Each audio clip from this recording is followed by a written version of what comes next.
Hello friends, now based on this V BODMAS rule, here is a detailed step-by-step solution for the mathematical expression as you can see here. Break it down this problem by the step-by-step solution. So first, solve the Vinny-Coulomb bar. As you can see, here is a bar on the numbers.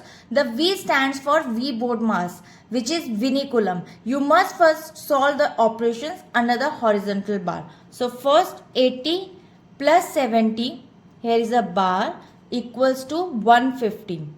Now the expression becomes 2550 minus square bracket 510 minus curly bracket 270 minus 90 minus 150. Step 2. Solve for the parentheses. Here is a round brackets. So next solve the operation inside the smallest brackets.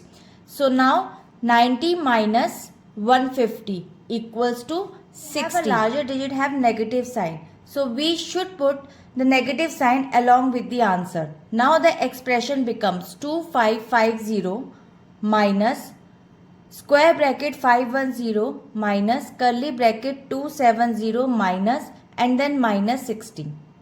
Now bracket off.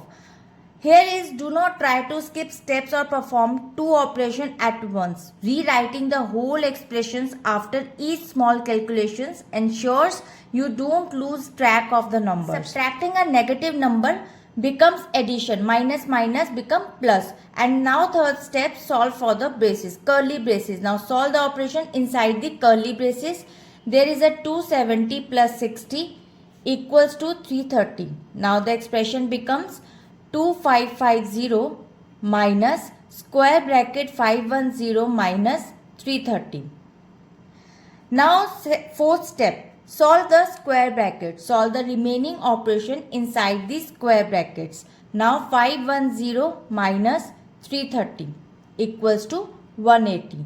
So now expression becomes 2550 minus 180. Now perform the final subtraction to get the answer.